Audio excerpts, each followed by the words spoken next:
बीते 7 अक्टूबर को फिलिस्तीन के चरमपंथी संगठन हमास द्वारा इजराइल पर किए गए बड़े हमले के बाद से इजराइल और हमास के बीच छिड़े युद्ध को अब 43 दिन से ज्यादा का वक्त बीत चुका है, जिसके बाद से इजराइल हमास को जड़ से खत्म करने के लिए लगातार गाजा पट्टी पर ताबड़तोड़ हमले कर रहा है। इस युद्ध ने दुनिया के बड़े देशों को दो धड़ों में बांट दिया है। इनमें खासकर लगभग सभी मुस्लिम देश इस युद्ध को लेकर इजराइल से खासा नाराज है, लेकिन इजराइल के खिलाफ कड़े एक्शन की बात को लेकर प्रमुखता से अपना स्टैंड रखने वाले ईरान के द्वारा समर्थित यमन के हूती विद्रोहियों ने इतना बड़ा कदम उठा दिया है, जिसने भारत समेत दुनिया भर के कई देशों को सन्न कर दिया है। बीते दिन यमन के हूती विद्रोहियों ने लाल सागर में तुर्की से भारत के लिए रवाना हुए एक माल वाहक जहाज को बीच समंदर में हाईजैक करके हर किसी को सकते में डाल दिया। जहाज हाईजैक करने के बाद हूती विद्रोहियों ने इस जहाज के चालक दल को बंधक बना लिया। वहीं अब यमन ने हूती विद्रोहियों द्वारा जहाज को हाईजैक करने की इस पूरी घटना का रोंगटे खड़े कर देने वाला एक वीडियो जारी किया है। वीडियो में दिख रहा है कि एक हेलीकॉप्टर अचानक जहाज के ऊपर आता है। कुछ ही देर में बंदूक लिए हूती विद्रोही उतरते हैं और पोजीशन ले लेते हैं। ये लोग जहाज के एंट्री गेट तक पहुंचते हैं और गोलियां चलाना शुरू कर देते हैं। वहीं इस दौरान एक अपहरणकर्ता अल्लाहू अकबर का नारा भी लगा रहा था। इतना ही नहीं, अमेरिका और इजराइल के विरोध में भी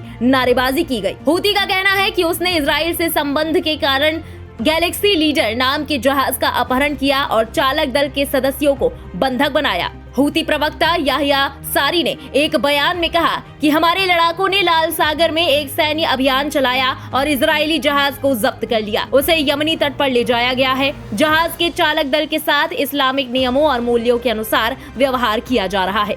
यही नहीं, हूती ने बार बार धमकी दी थी कि वो गाजा में हमास के खिलाफ इजराइल के क्रूर आक्रामकता के खिलाफ लाल सागर में तेल अवीव से संबंध रखने वाले जहाजों को निशाना बनाएगा।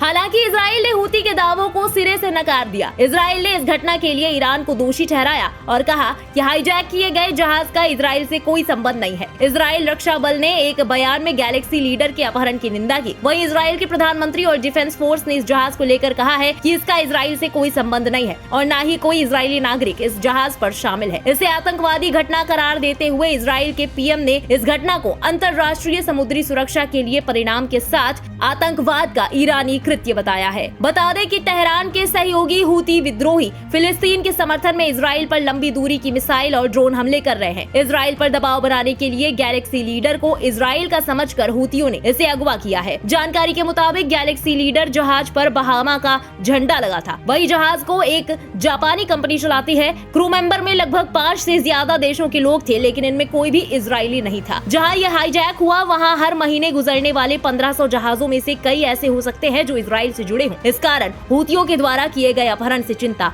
बढ़ी हुई है। फिलहाल इस खबर में अभी के लिए बस इतना ही। देश और दुनिया की बाकी तमाम बड़ी और लेटेस्ट अपडेट्स के लिए सब्सक्राइब करें इंडिया पब्लिक खबर के YouTube चैनल को और बेल आइकन दबाना बिल्कुल न भूलें।